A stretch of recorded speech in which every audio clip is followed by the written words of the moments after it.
It seems like every year in the NBA, there's at least one unhappy superstar who demands a trade. 2 years ago it was James Harden, last year was Kevin Durant, and now Dame Lillard. And for Dame, it's slightly different, as unlike those players, he was loyal and spent 11 years in Portland on a mid-market team. And I guess to a certain degree, the "don't run from the grind" motto, it's kinda cliche, but in 2023, given the state of the NBA, it should be applauded. Now, the first thing I do want to talk about is Dame Lillard signing an extension with Portland in 2022.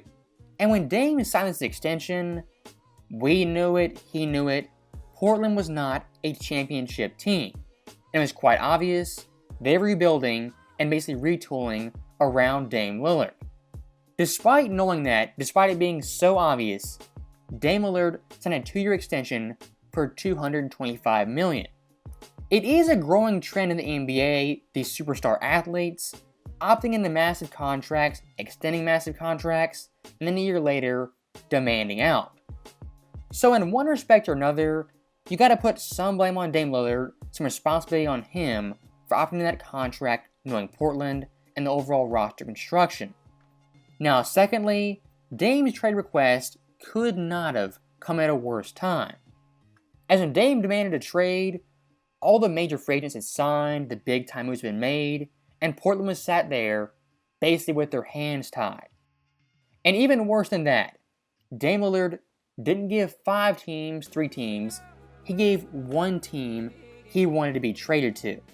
I am very much pro-player empowerment, but this right here, it's a bridge too far. Like I said earlier, Dame Lillard spent 11 years in Portland and should be applauded for that. But this trade request, asking for 1 team only, is simply just illogical and I don't see happening anytime soon. And if you are a Blazers fan, trading your best player the last 25 years for Kyle Lowry, Jovic, Hero, and some combo of picks, it's not even close to enough for Dame Lillard, a borderline top 10 player.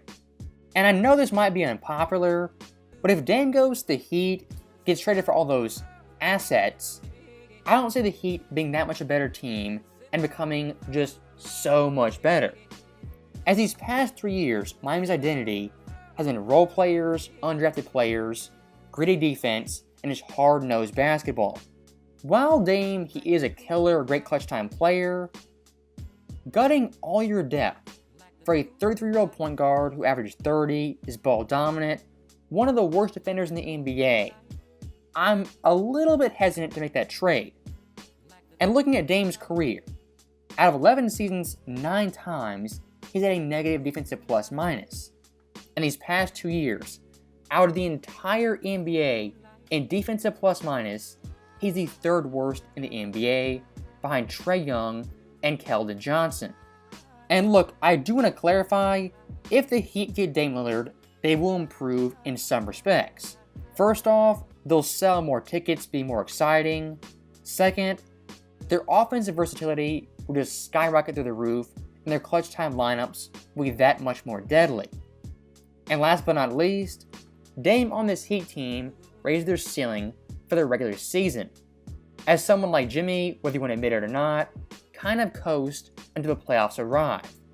With that being said, the one thing this trade does not do is make the Heat the favorite to win the championship or the favorite in the East.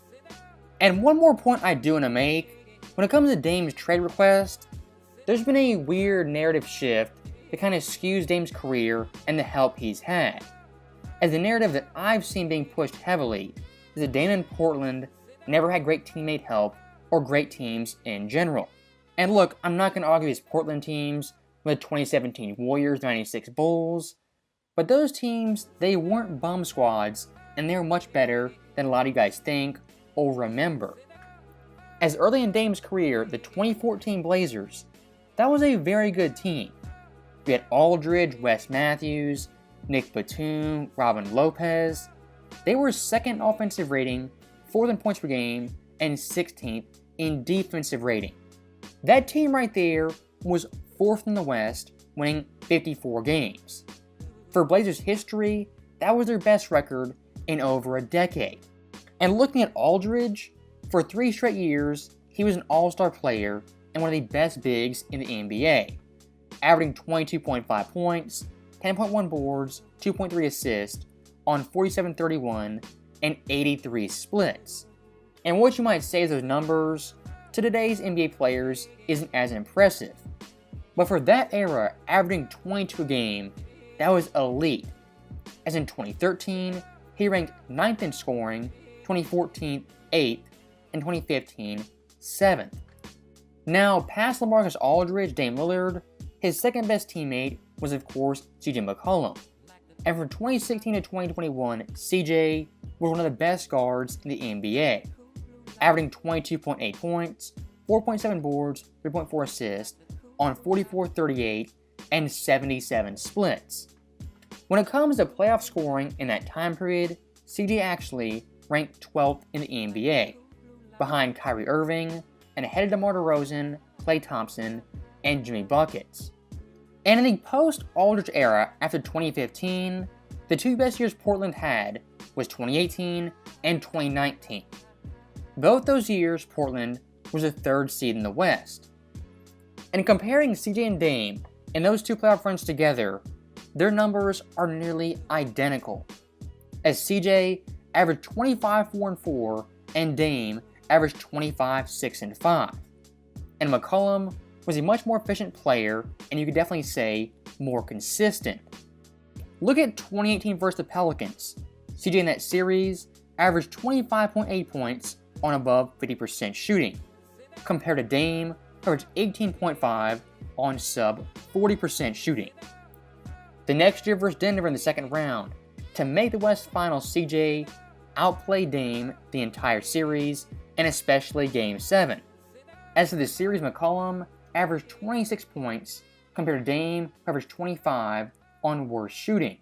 And in Game 7 at Denver, many forget CJ had 37 points on 58% shooting, compared to Dame, who had 13 points on 3-17 shooting. And going one step further, looking at that year's West Finals, Portland's first West Finals since the early 2000s, both Dame and CJ were again about even, in the low 20s scoring and with sub 40 shooting.